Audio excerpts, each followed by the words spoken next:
berasal dari IPT SDN 18 Baringin, Kecamatan Limakaum, Kabupaten Tanah Datar. Kali ini saya tidak sendiri, saya ditemani oleh Ibu Rita Marlinda. Ibu Rita Marlinda ini adalah guru kelas 4 IPT SDN 18 Baringin. Assalamualaikum Ibu Rita. Waalaikumsalam Ibu. Bagaimana kabarnya Bu? Alhamdulillah baik Ibu. Hari ini kita akan adakan percakapan pra observasi ya Bu.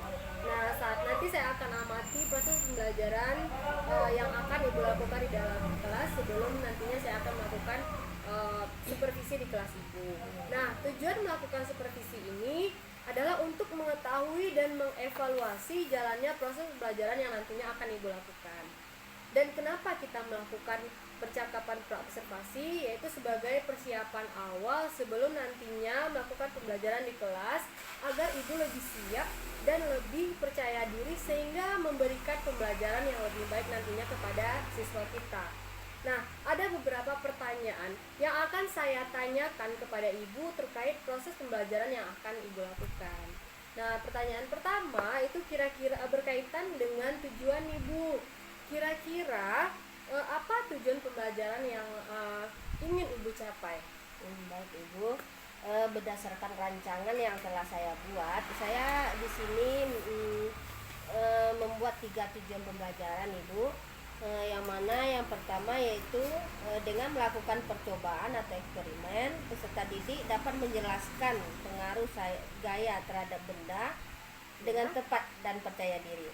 Yang kedua, dengan melakukan pengamatan, peserta didik mendeskripsikan sifat-sifat gaya dan manfaat dengan tepat dan percaya diri gitu.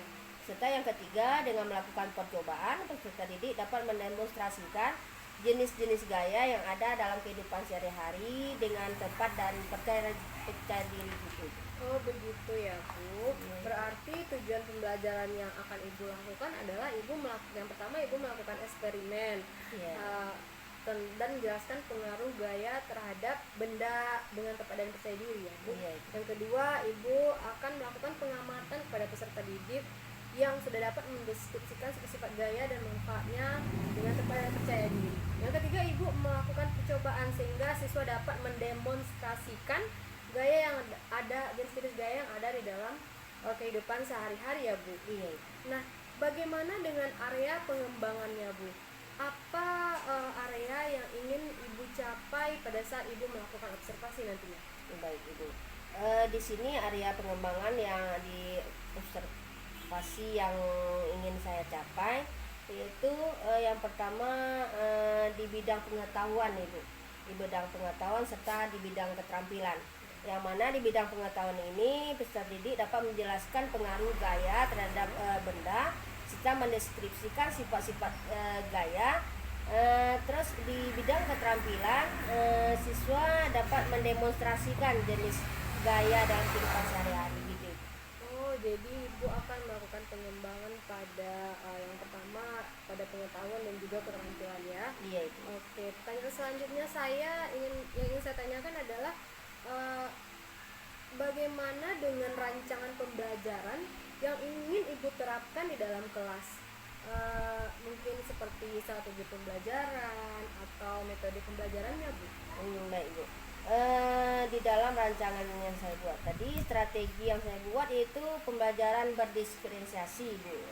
Ini berdasarkan kesiapan belajar siswa dan diintegrasikan dengan pembelajaran sosial emosional gitu Ibu. Saya nanti melakukan pembagian kelompok peserta didik sesuai dengan kebutuhannya gitu Ibu ya. Serta di sini model pembelajaran yang akan saya lakukan yaitu model discovery learning.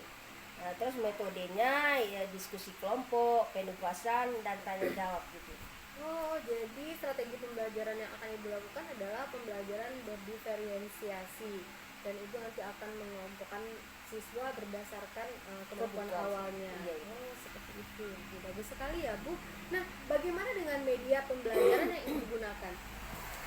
Nah, di sini saya menggunakan media pembelajaran berupa buku teks, PowerPoint yang saya tampilkan di layar gitu Ibu ya, LKPD serta benda-benda yang bisa menciptakan pengaruh gaya terhadap benda. Nanti anak-anak bisa mengeksperimenkan jenis-jenis gaya gitu.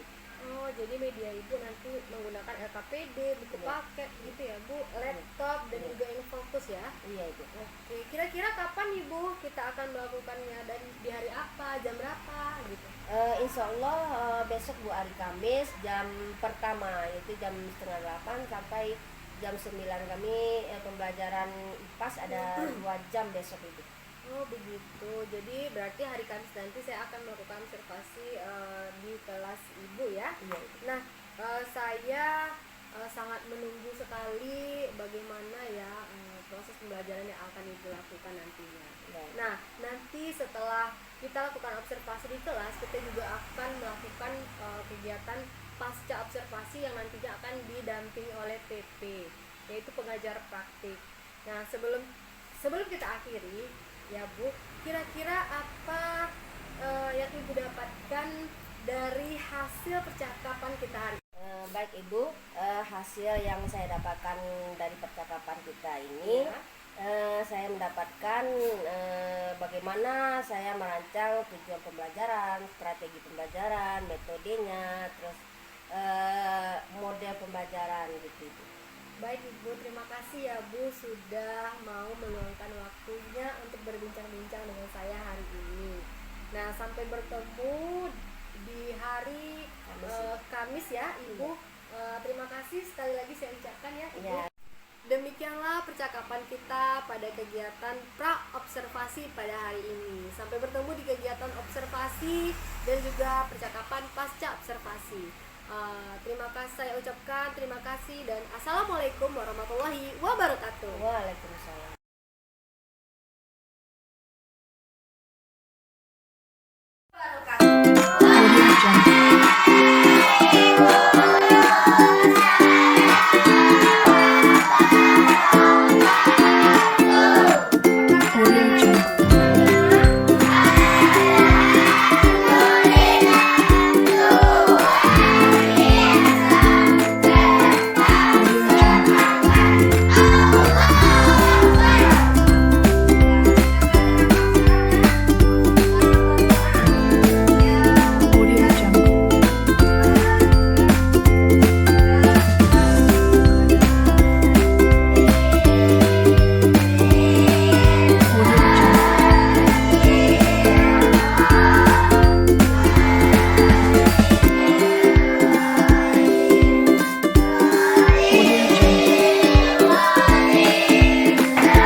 Assalamualaikum warahmatullahi wabarakatuh. Waalaikumsalam. Berjumpa kembali dengan saya Rice Febriani, calon guru penggerak angkatan 9 dari UPT SDN 18 Baringin.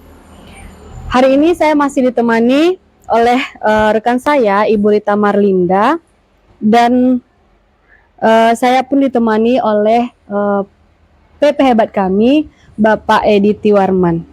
Assalamualaikum Pak Edi. Assalamualaikum Bu Rita. Waalaikumsalam Ibu. Bagaimana kabarnya Bu? Alhamdulillah baik Ibu. Oke. Baiklah, dalam kegiatan pasca observasi ini saya akan memberikan beberapa pertanyaan kepada Ibu terkait jalannya proses observasi kelas yang sudah kita lakukan di kelas Ibu kemarin. Nah, tujuannya adalah untuk mengevaluasi sejauh mana proses pembelajaran yang sudah Ibu lakukan kemarin. Nah, untuk pertanyaan pertama, bagaimana nih Bu perasaan Ibu terkait berjalannya observasi kelas yang sudah Ibu lakukan kemarin? Baik Bu, alhamdulillah perasaan saya senang gitu Bu, tapi bercampur dengan tegang sedikit karena belum terbiasa gitu Bu, tapi alhamdulillah berjalan dengan lancar lagi. Alhamdulillah berjalan dengan lancar ya Bu. Iya. Nah, apa bisa Ibu ceritakan kembali mengenai area pengembangan apa yang Ibu lakukan di dalam kelas, kemudian langkah atau tahapan pembelajaran apa yang sudah Ibu lakukan di kelas? Baik Bu, yang sudah saya lakukan di kelas, yang pertama saya tentunya membuat perangkat ajar, Ya. Video pembelajaran juga ya Bu. Jadi di sini area pengembangan yang saya capai yaitu di bidang pengetahuan dan keterampilan, di mana di bidang pengetahuan ini peserta didik bisa mendeskripsikan sifat-sifat benda, sifat-sifat gaya gitu Bu. Terus di bidang keterampilan, siswa ini bisa mendemonstrasikan jenis gaya yang dalam kehidupan sehari-hari gitu Bu. Oh, baiklah. Jadi area pengembangan adalah di bidang pengetahuan dan keterampilan ya Bu? Iya Bu. Nah, menurut Ibu, sejauh mana area pengembangan yang Ibu sampaikan tadi? Apakah sudah berhasil dilakukan di dalam kelas atau tidak? Alhamdulillah kalau menurut saya sudah berhasil Bu, walaupun masih ada kekurangannya gitu. Iya. Oh, baik Bu. Berarti sudah berjalan dengan baik dan sudah berhasil meskipun ada beberapa kekurangan. Iya. Nah, menurut Ibu nih ya, apa sih kekurangan atau kendala yang Ibu hadapi di saat melakukan proses pembelajaran di kelas? Iya. Kendala yang saya hadapi di dalam pembelajaran di kelas itu mungkin siswa saya terlalu banyak gitu Bu. Jadi mengelompokkannya tuh satu kelompok tuh ada banyak gitu. Jadi ada yang siswa ini hanya mengandalkan temannya aja gitu. Oh, jadi ada beberapa anak yang hanya mengandalkan temannya saja. Iya, gitu, Bu. Oh, begitu. Kira-kira mengapa hal itu terjadi dan mengapa mereka kurang aktif dan tidak mau terlibat dalam kegiatan diskusi dalam kelompok Ibu? Iya, seperti tadi ya Ibu, karena siswa tuh dalam satu kelompok tuh banyak gitu. Jadi dia ada yang mengandalkan temannya gitu Bu. Jadi rencana saya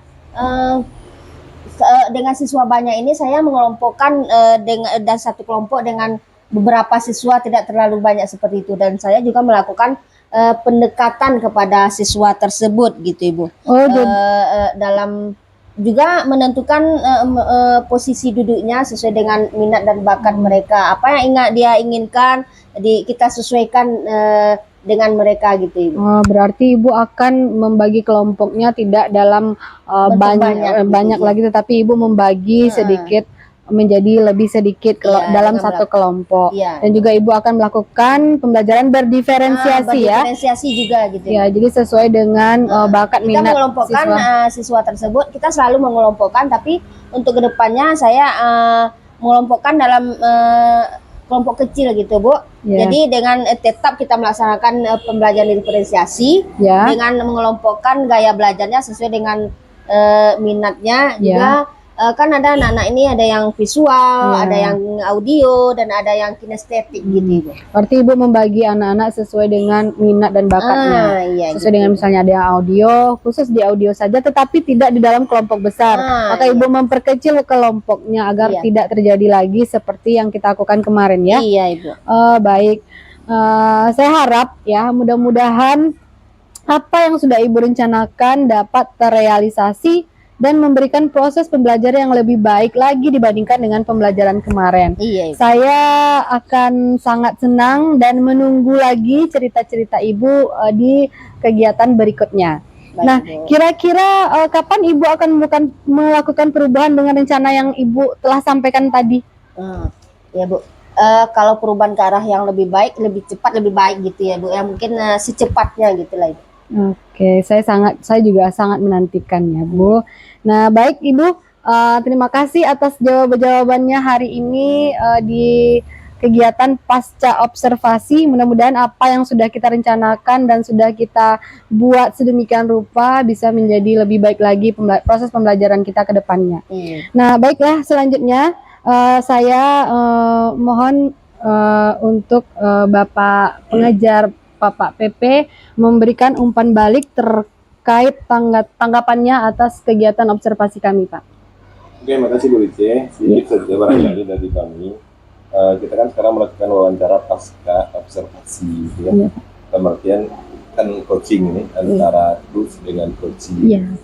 Dalam artian coaching berusaha menggali persoalan-persoalan yang ada pada coachingnya. Tadi pada intinya kita berusaha untuk menggunakan metode coaching itu adalah dengan metode alur cerita. Jadi dari apa yang Bu Rice pakai tadi sudah nampak alur ceritanya, jelas apa tujuannya, identifikasinya, kemudian apa rencana tindak lanjutnya. Ya, dan dengan demikian apa yang Bu Rice harapkan dari Bu Rima sudah mulai tergali gitu. Dan barangkali mungkin ke depannya kita berusaha untuk bisa menggali lagi, sehingga semuanya bisa keluar nanti dari Bu Rima akan lebih. Iya, Pak. Jadi barangkali Bu Rice, mudah-mudahan sukses untuk kita semua keluar nanti dari Bu Rima akan lebih. Iya, Pak. Jadi barangkali Bu Rice, mudah-mudahan sukses untuk kita semua. Silakan.